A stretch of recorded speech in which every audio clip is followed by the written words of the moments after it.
Have you ever opened a letter and felt your whole world collapse in one sentence? That's what happened to me at 72.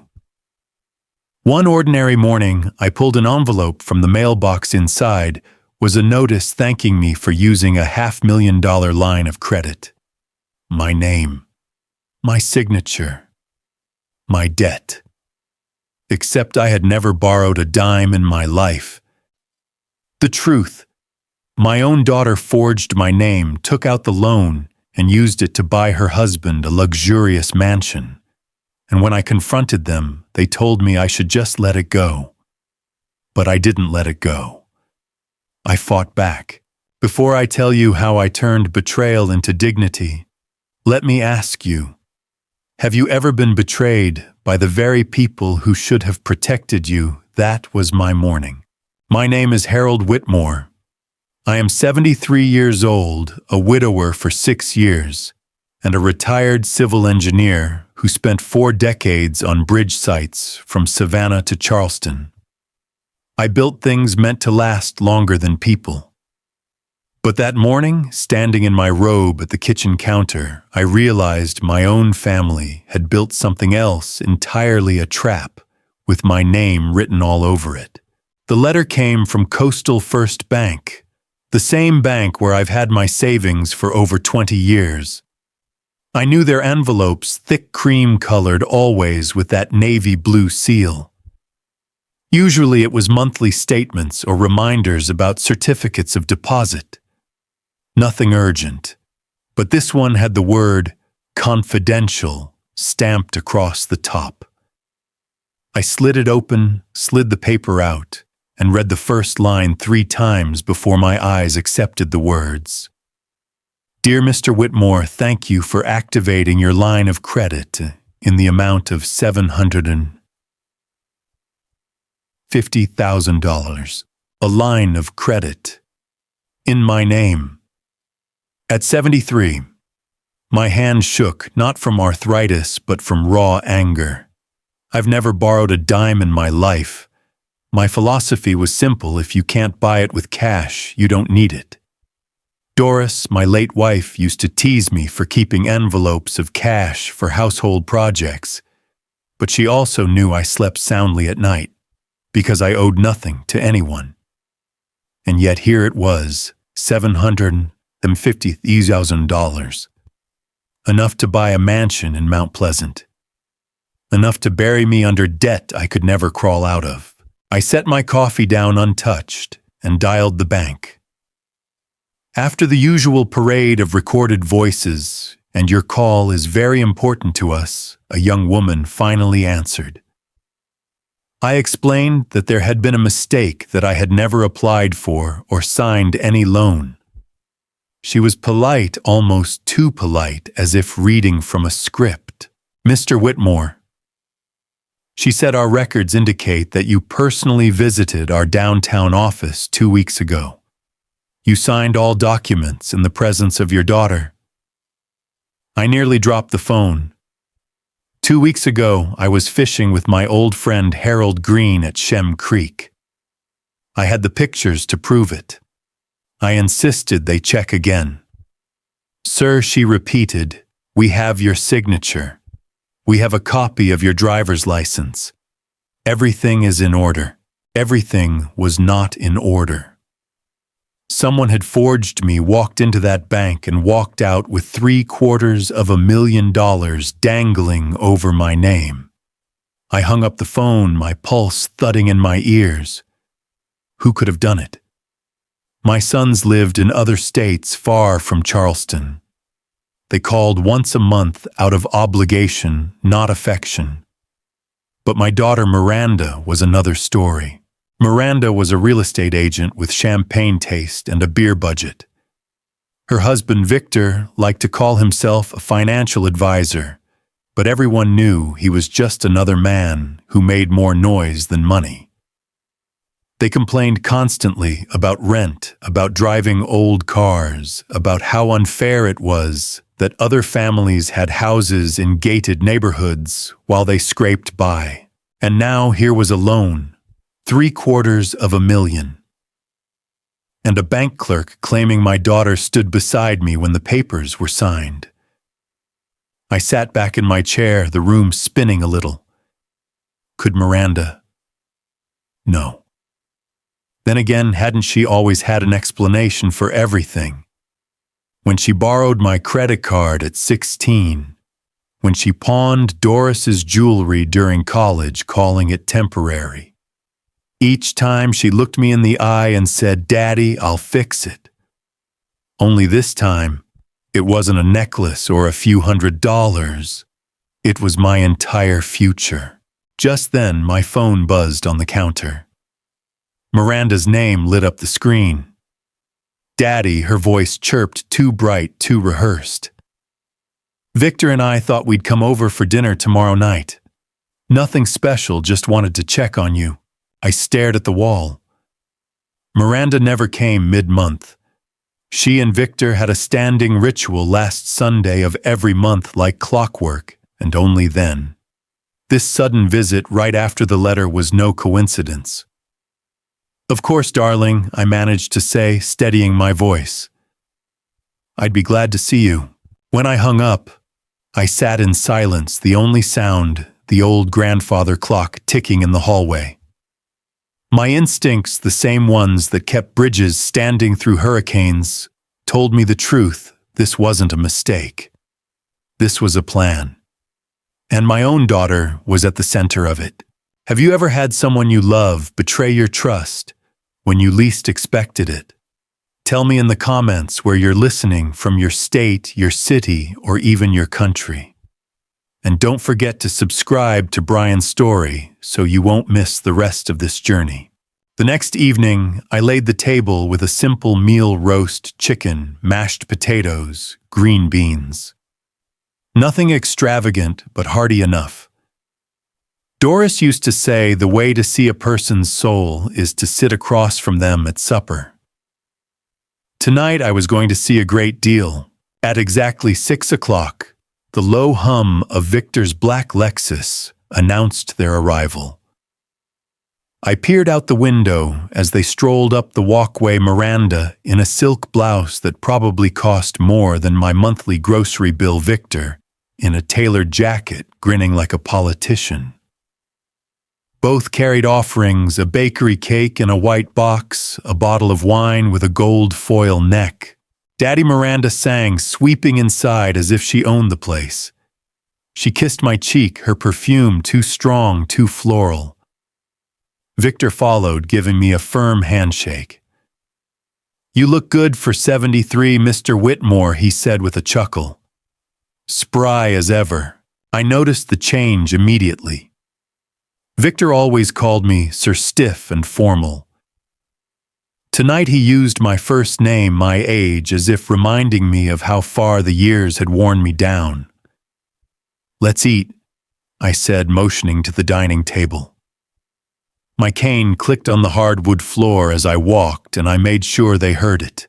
The meal began with the usual chatter: weather, local events, gossip about Miranda's real estate agency. But I kept steering the conversation one subtle nudge at a time. So I asked, slicing into the chicken, "How's the house hunt going?" "Still dreaming about Mount Pleasant." Miranda nearly dropped her fork.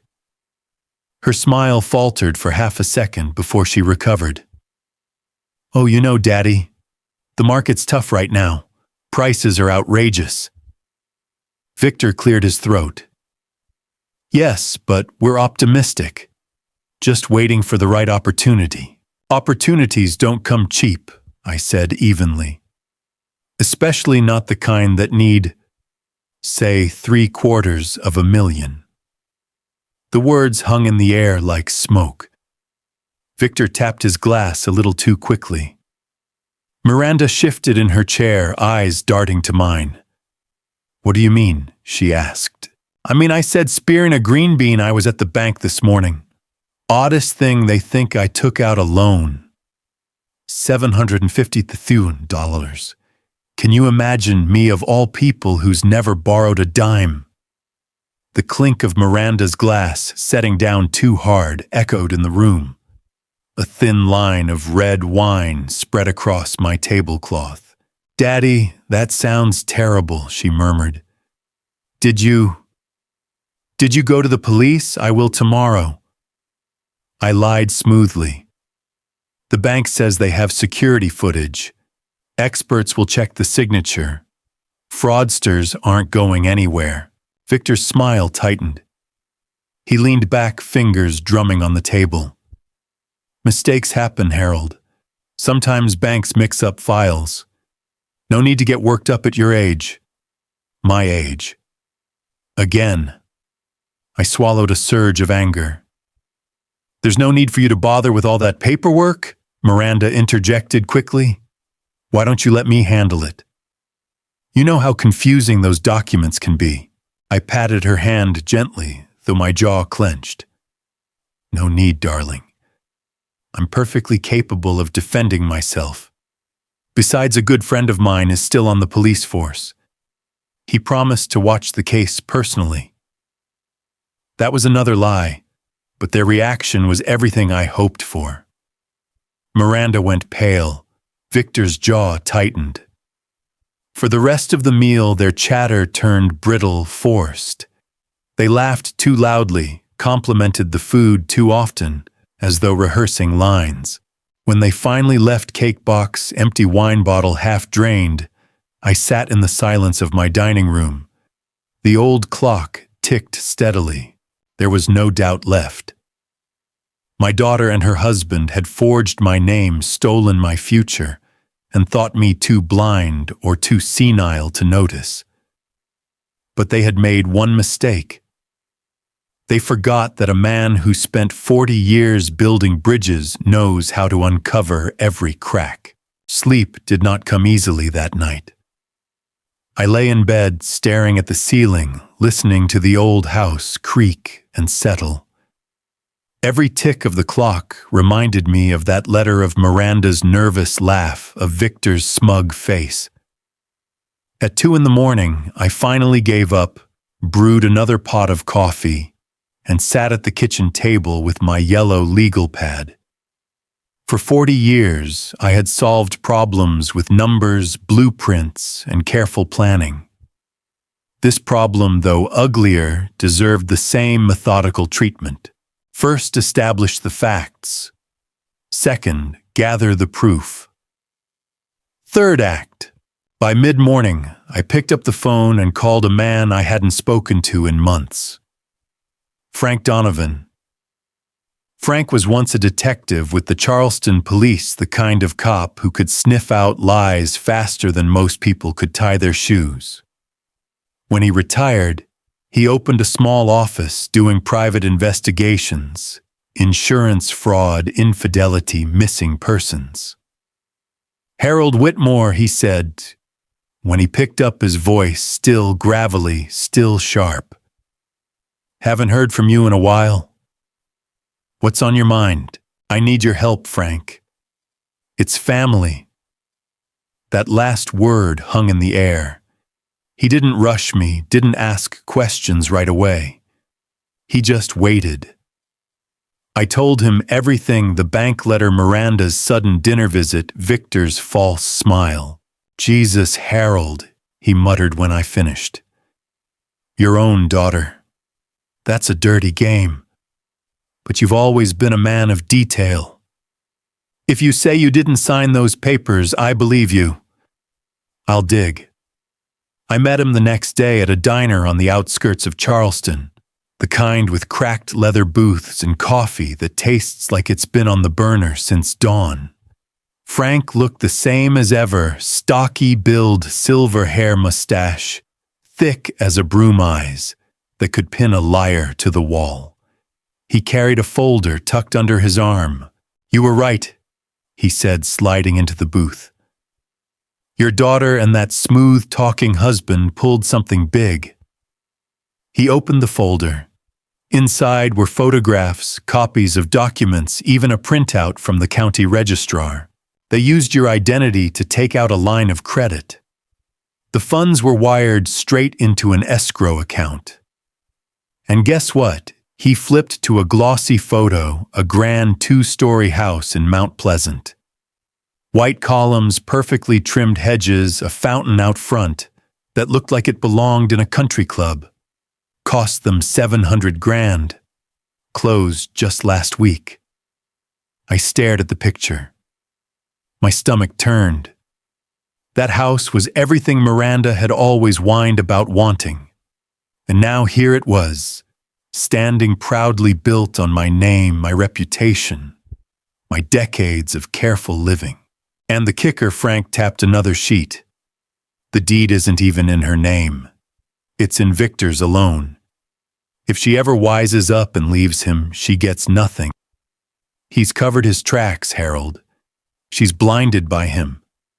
I clenched my fists on the table. It wasn't just theft. It was betrayal on top of betrayal. How I demanded. How did they pull it off? The bank clerk swore she saw me. Frank pulled out another sheet, a copy of a notarized power of attorney. My name, my signature, and Miranda listed as my representative. My throat tightened. I never signed this. You did, Frank said gently. But not what you thought. Look here, December 12th. That ring a bell? I closed my eyes. That was the day Miranda had insisted on driving me to the cardiologist after a blood pressure scare.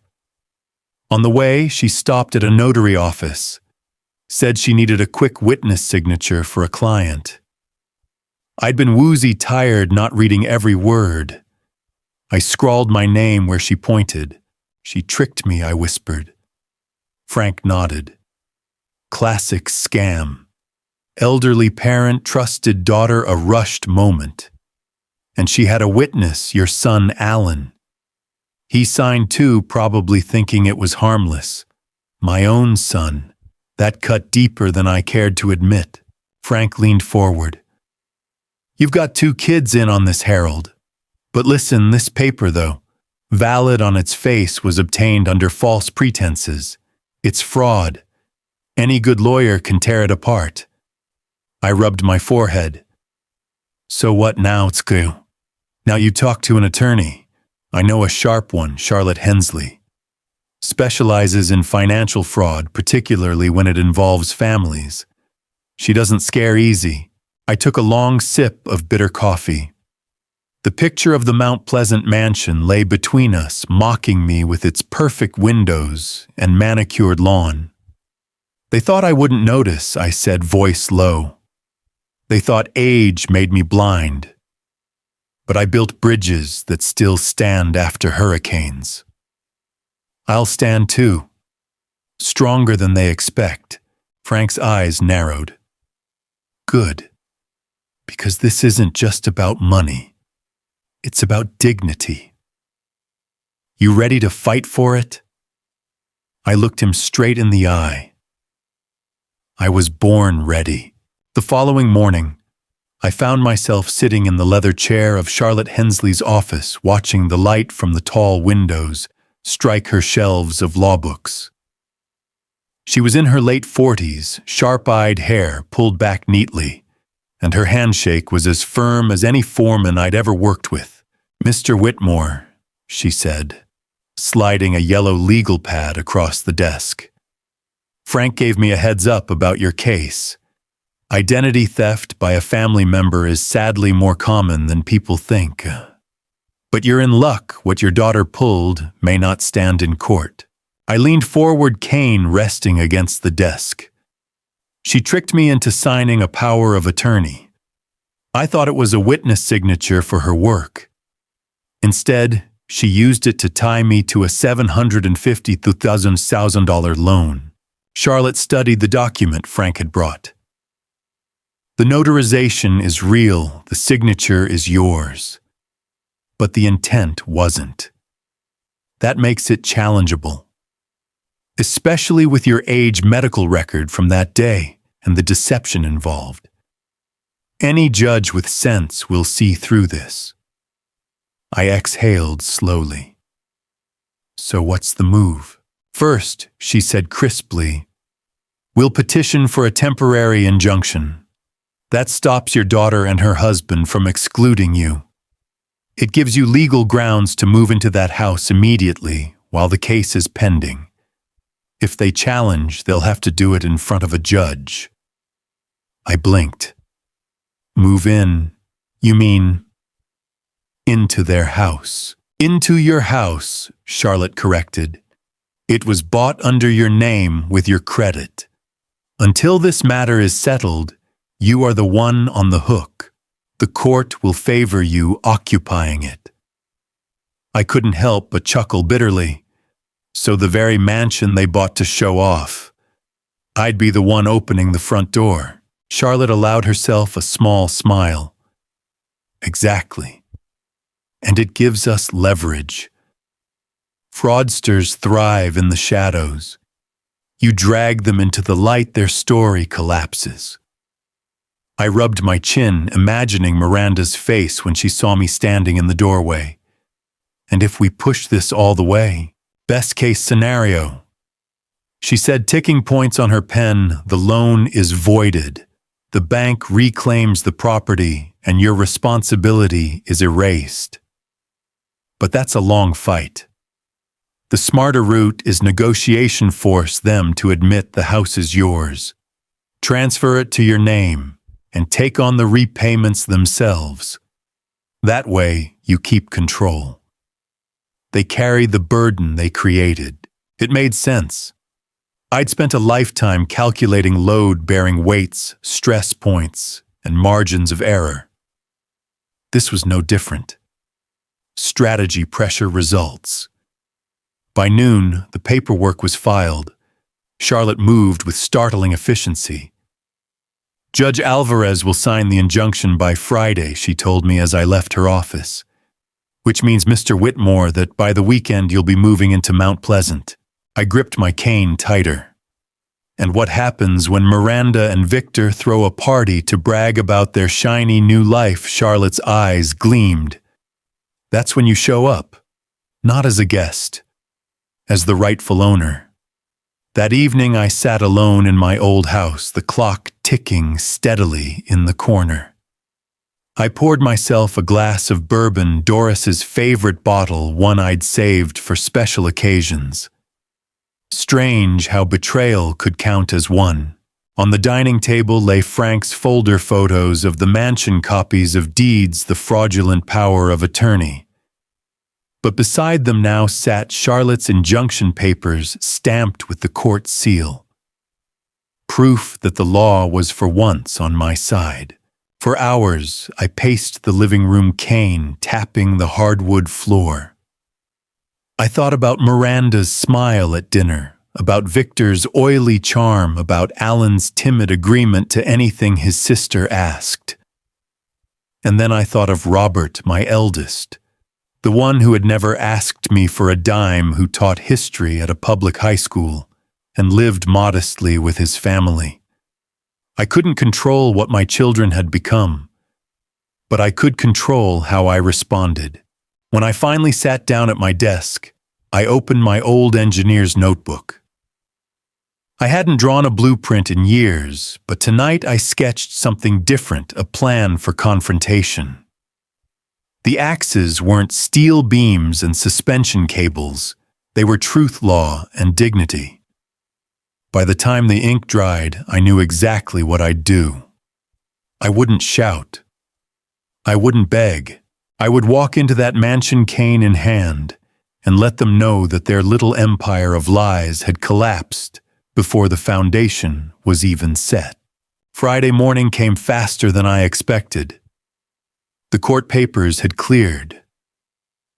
Charlotte had handed me a small envelope with 2 shining keys inside, and suddenly the weight of what I was about to do settled on my shoulders. "Congratulations on your new home, Mr. Whitmore," she'd said with a wry smile. "But remember, you have to live there for the injunction to hold. Pack what you need and go." So I did. It was strange to condense 73 years of living into a single suitcase. I took only what mattered: a week's worth of clothes, my medication, my worn Bible, the engineer's notebook that had followed me from job site to job site, and one silver-framed photo of Doris, taken the summer before she passed. She was standing by the pier in her sun hat, smiling as if the world still made sense. That smile had kept me going through long nights and long years. It would keep me going now. Charlotte picked me up in her Lexus, though she offered to send a clerk instead. I shook my head. If I'm walking into battle, I'd rather arrive with my general. She laughed, but she understood.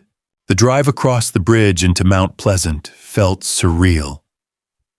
On one side, the Atlantic shimmered blue under the spring sun. On the other, the city skyline shrank into memory. Ahead, manicured lawns and palatial houses spread out like a magazine cover. These were homes for people who wanted the world to know they had arrived. Number 18. Willow Crest Drive stood taller than the rest. White pillars like a courthouse, a grand circular driveway paved with stone, a dry fountain waiting for its first show of wealth. Impressive, Charlotte said, pulling to a stop. I leaned on my cane, staring at the facade.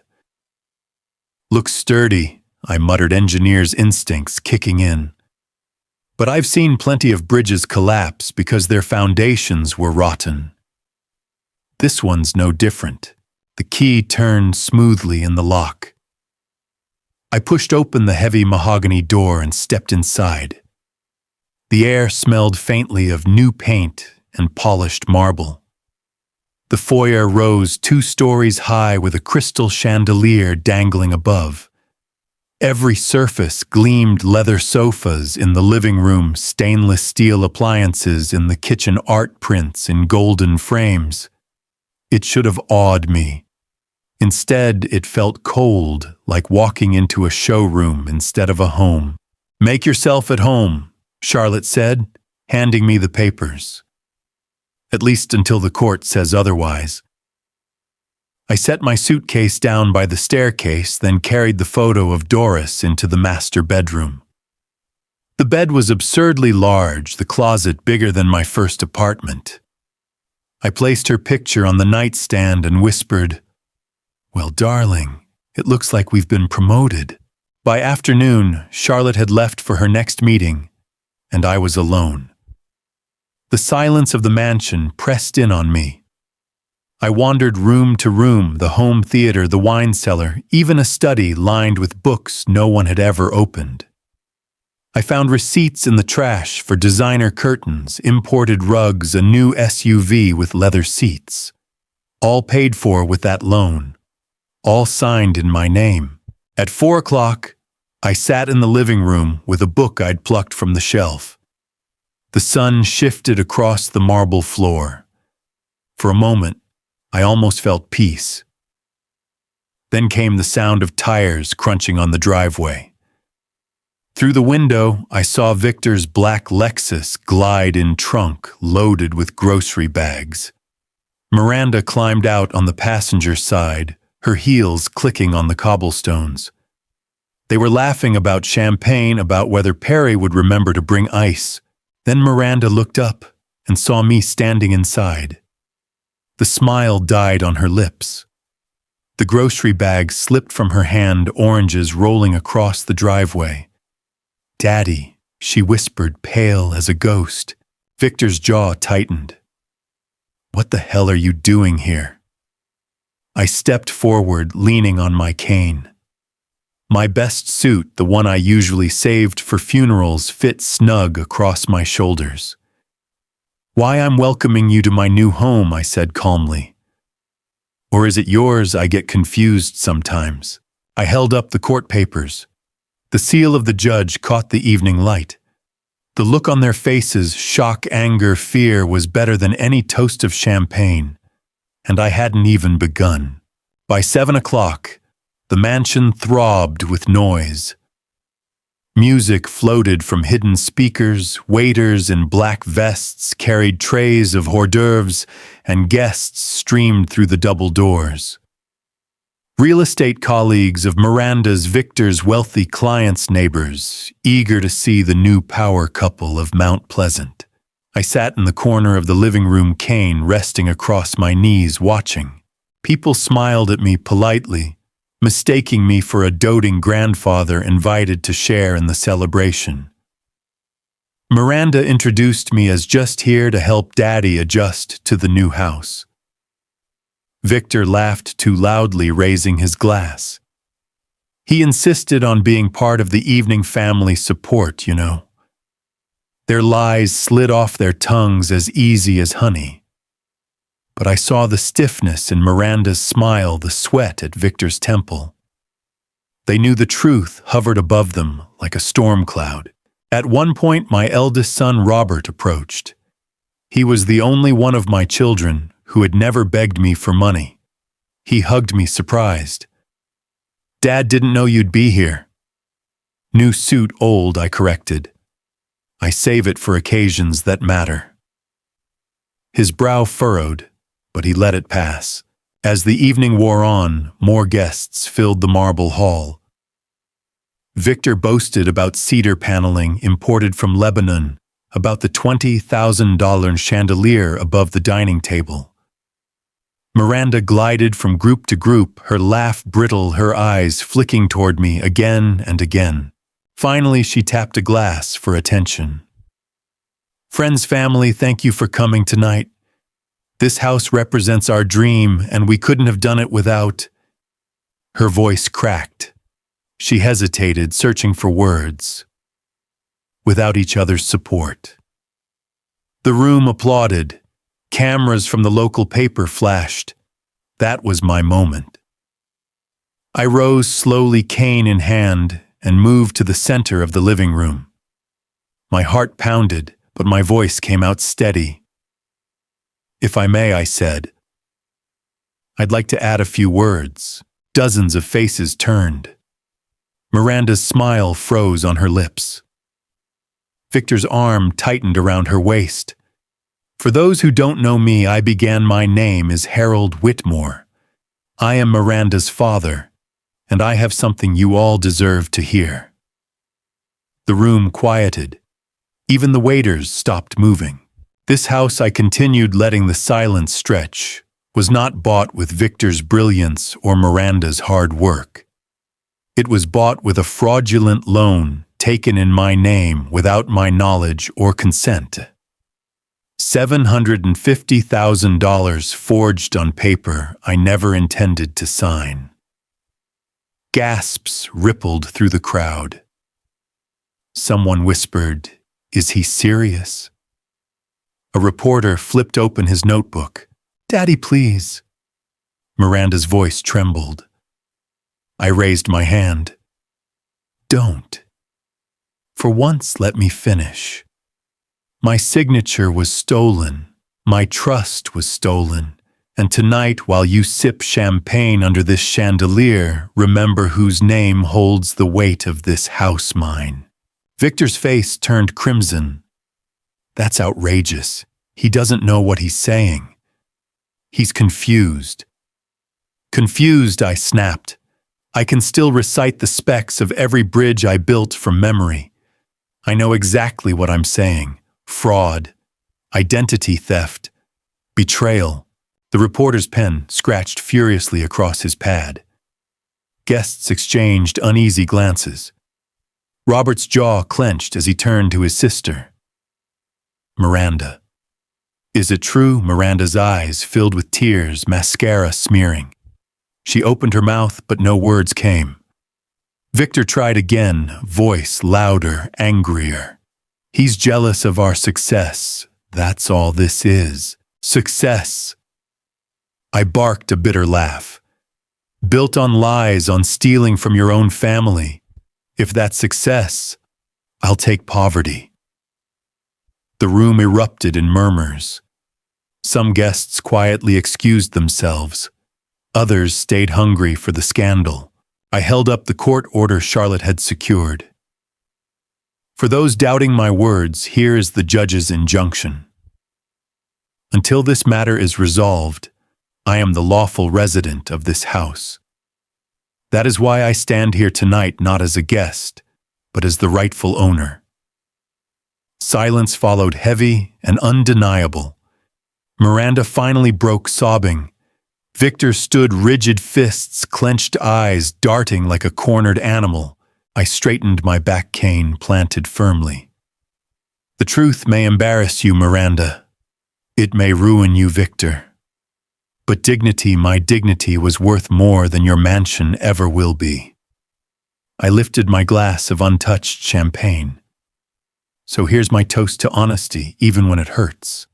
To freedom, even at 73. And to building lives on foundations that don't crack under the weight of shame. I drank. The bitterness of the wine matched the bitterness in my chest, but for the first time in years, I felt strong. By 10 o'clock, the mansion had emptied. The last of the neighbors had slipped away, murmuring awkward farewells. The reporters left with gleaming eyes, already crafting tomorrow's headlines.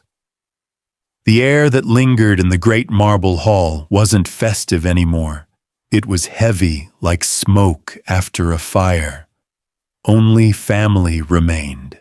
Miranda collapsed onto the sofa, her makeup-streaked shoulders heaving with sobs. Victor paced by the fireplace, muttering curses under his breath. Robert stood stiff near the staircase, arms folded, his jaw tight as stone. And Alan, the middle one, looked like a schoolboy caught cheating, pale and jittery eyes fixed on the floor. I stood in the center, cane in hand, refusing to sit. This was my battleground, and I would not retreat. How could you? Miranda finally shouted, voice raw. Do you have any idea what you've done tonight? You've destroyed us, our reputation, Victor's career, everything we've built. I barked a laugh, bitter and sharp. You didn't build this. You stole it. You tricked your own father. That housewarming party of yours, it was nothing but a monument to fraud. Victor spun toward me, finger jabbing the air. You think you can stand here and humiliate us? This house is in my name. You have no right. I raised the injunction papers again, calm as a judge passing sentence. The court says otherwise. Your name may be on the deed, Victor, but the loan is in mine. That makes me the one holding the hammer. Robert finally stepped forward. His voice was low but carried across the room. Is it true, Miranda? Did you really forge Dad's name? Miranda's tears slowed. She looked at her older brother with desperation. We didn't forge anything. He signed the papers himself. I just guided him. It was for his own good, for all of us. Robert's face hardened. For his own good, putting a 73-year-old man in $500,000 of debt. Alan suddenly spoke, voice cracking. She's right.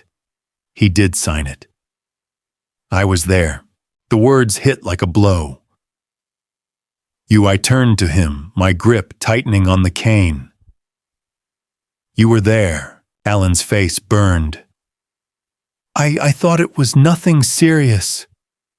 She said you needed a power of attorney in case something happened, so she could help you with your affairs. I believed her. I didn't know she'd use it for this. Didn't know my voice cut through the room. Alan, you're 42 years old, not a child. You signed away my name without asking me, without even questioning it. He crumpled into a chair, head in his hands. I'm sorry, Dad. I was stupid. I should have checked. Robert turned on him, eyes blazing. You helped her, your own sister. Do you realize what you've done? Alan's shoulders shook. I thought I was helping Dad. I thought it was protection. Protection? I stepped closer, leaning hard on the cane. Protection is making sure your father isn't swindled by his own blood. Protection is standing guard when the wolves come. Instead, you opened the door and invited them in. Miranda shot up from the sofa, anger flashing through her tears. Don't you dare blame Alan. He did what I asked, because unlike you, he trusts me.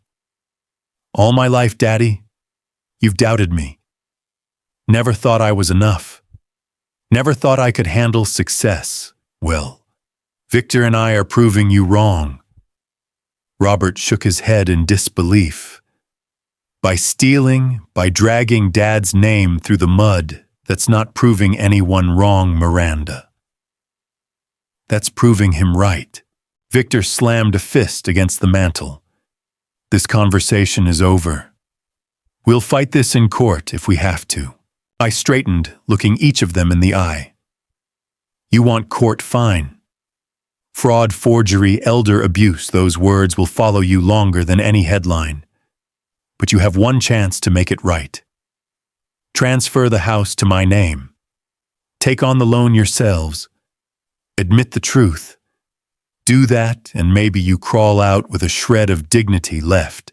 The silence that followed was thick, broken only by the ticking of the grandfather clock in the corner. Miranda's tears turned to quiet, choking sobs. Alan sat frozen guilt carved into his face. Robert's hand rested on my shoulder, a silent gesture of solidarity. For the first time that night, I didn't feel alone.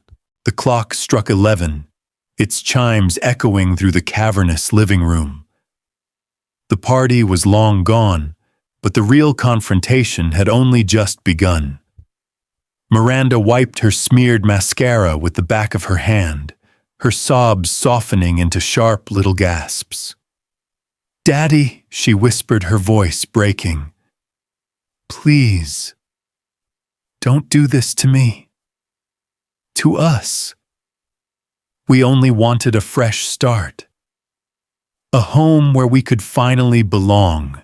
Belong," I repeated, my cane tapping against the marble floor. Belonging doesn't come from marble floors and chandeliers, Miranda. It comes from honesty, from respect. Things you traded away for a mortgage you couldn't afford. She stood, stepping toward me, hands clasped like a child begging for candy. "I can fix this. I'll refinance, I'll juggle the payments. Just don't take it all away. Please. Don't embarrass me like this." Robert cut in, his voice sharp. "Embarrass you? You embarrassed yourself, Miranda. You dragged Dad's name through the dirt. You made Alan an accomplice without him even knowing what he was signing. You let Victor steer you straight into the ditch." Victor straightened his jaw tight. "Watch your mouth, Robert. This house is ours. My name is on the deed. Your father's old, confused. No judge is going to strip us of what's legally ours." I stepped forward, cane striking the floor with each word. "Legally yours, you forged a life on lies. The court's injunction says otherwise. And I will fight until the last breath in my body to see justice served." Victor smirked, the kind of smirk I'd seen on cocky foremen who cut corners. "You don't scare me, old man.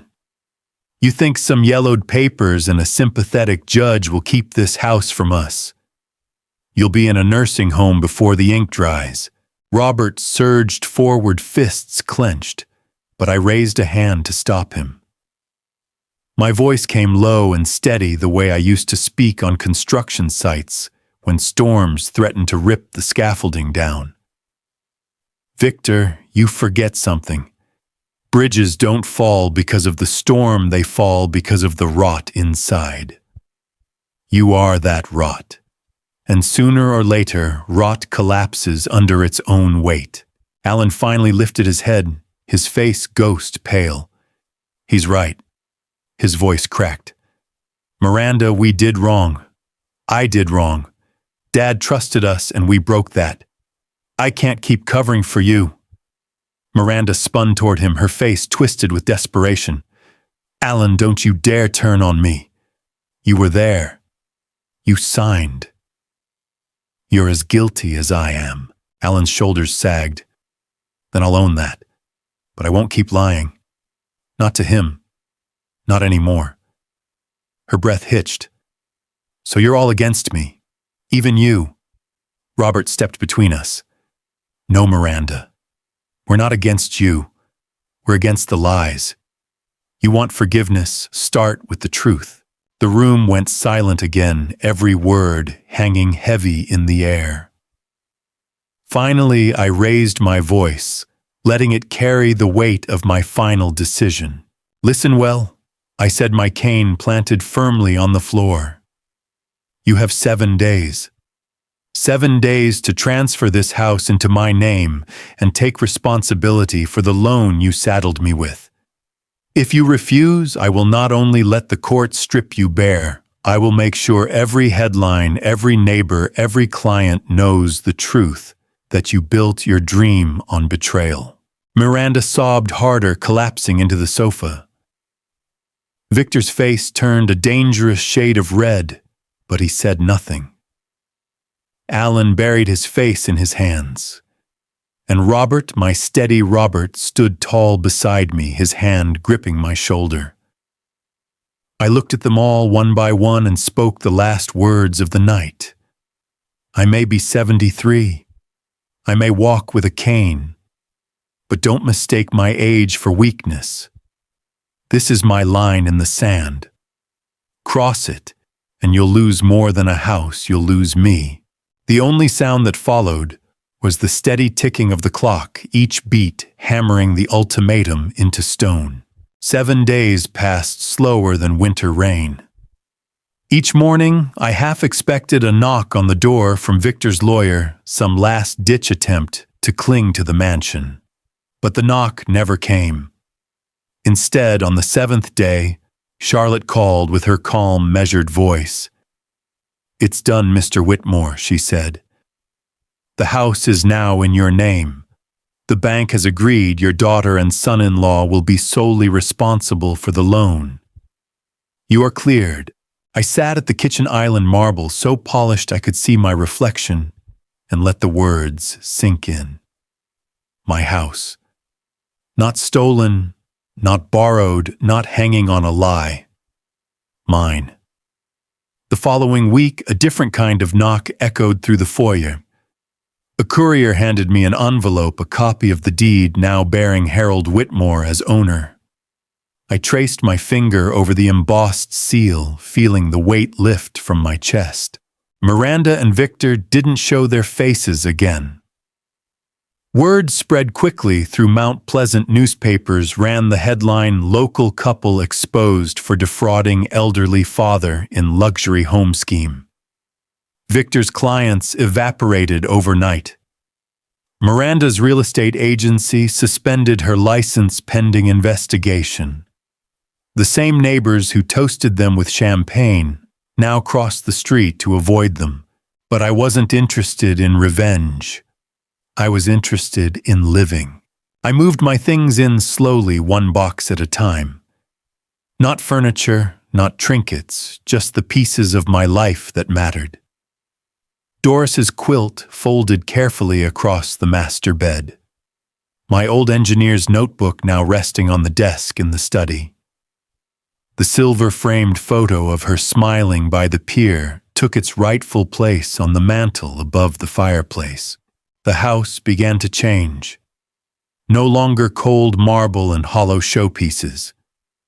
I filled it with the smell of real cooking beef stew simmering on the stove, fresh bread from the oven. I opened the windows and let the sea breeze push away the perfume of new paint. I planted tomatoes and herbs in the backyard, the kind of garden Doris always wanted, but never had space for. One evening, Robert stopped by after work. He stood in the doorway, whistling low. "Looks different already, Dad. Feels like you." I clapped his shoulder. A house isn't walls and marble, son. It's what you bring into it. He nodded, eyes glistening. I'm proud of you.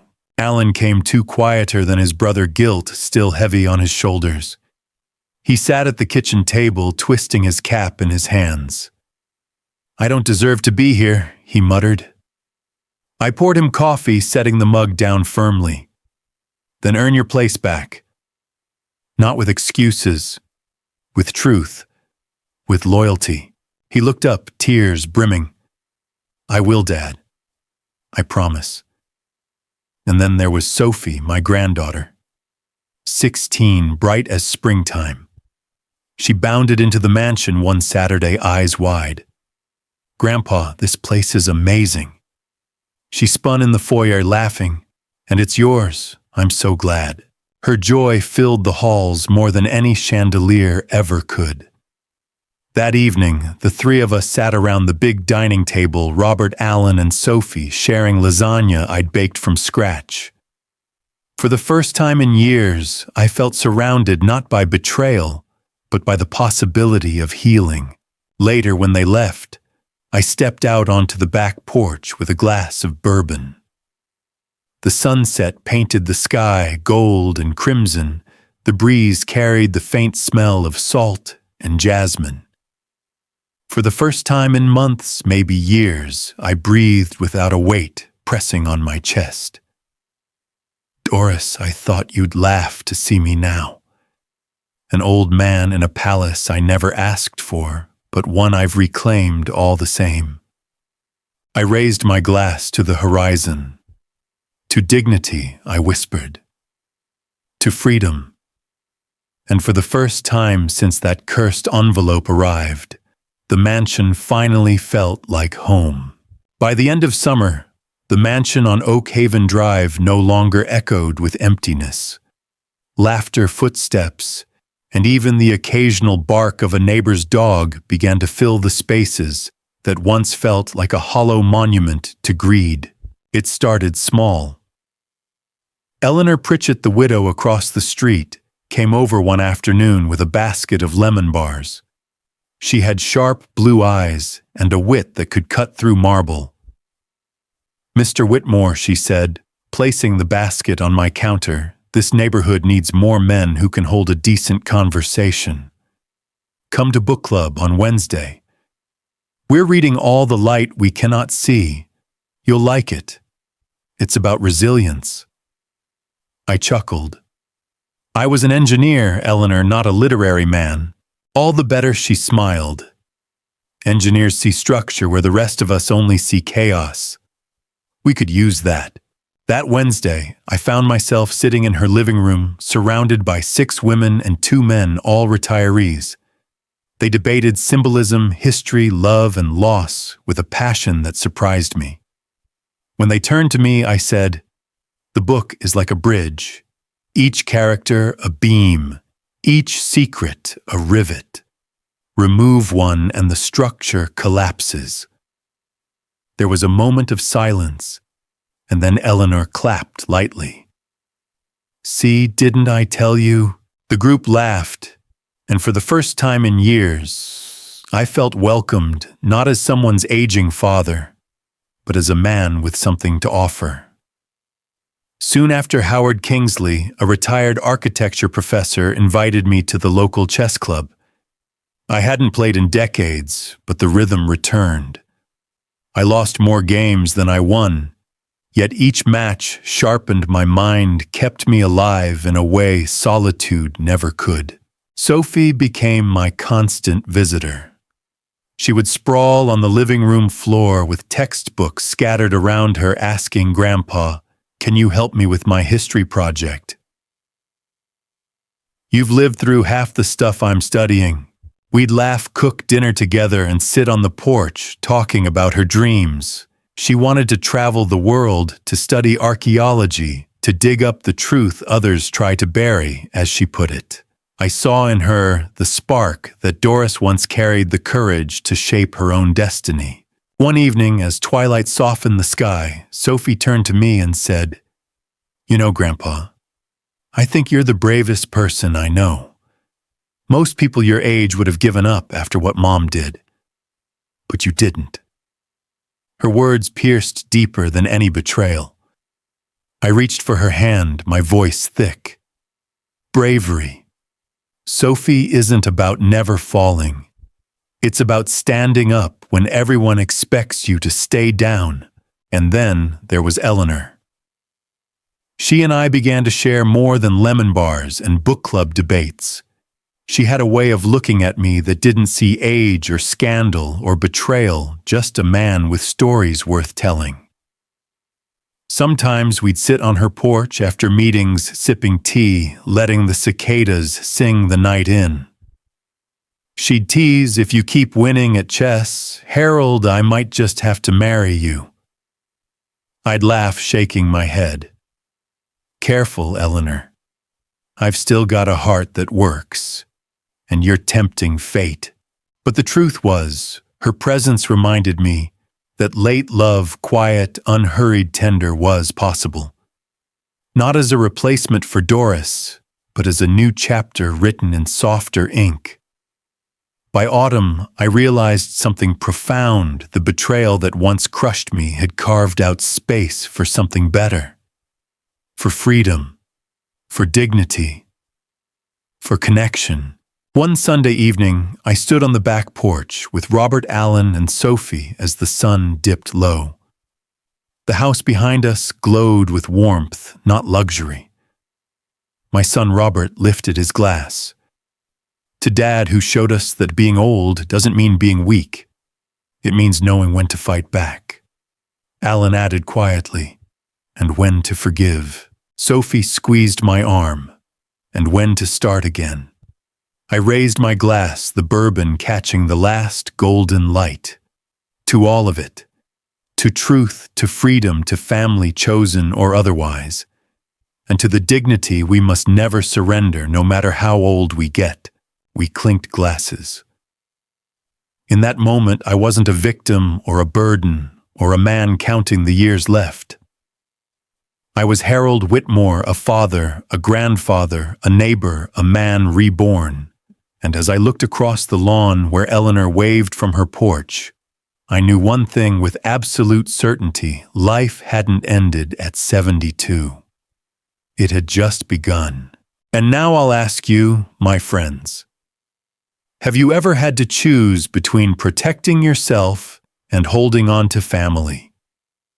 Would you have made the same choice I did? Share your story in the comments below. I'd love to hear from you. And if you've been moved by this journey, don't forget to like, subscribe, and join us here on Brian's Stories for more true tales of dignity, betrayal, and starting over.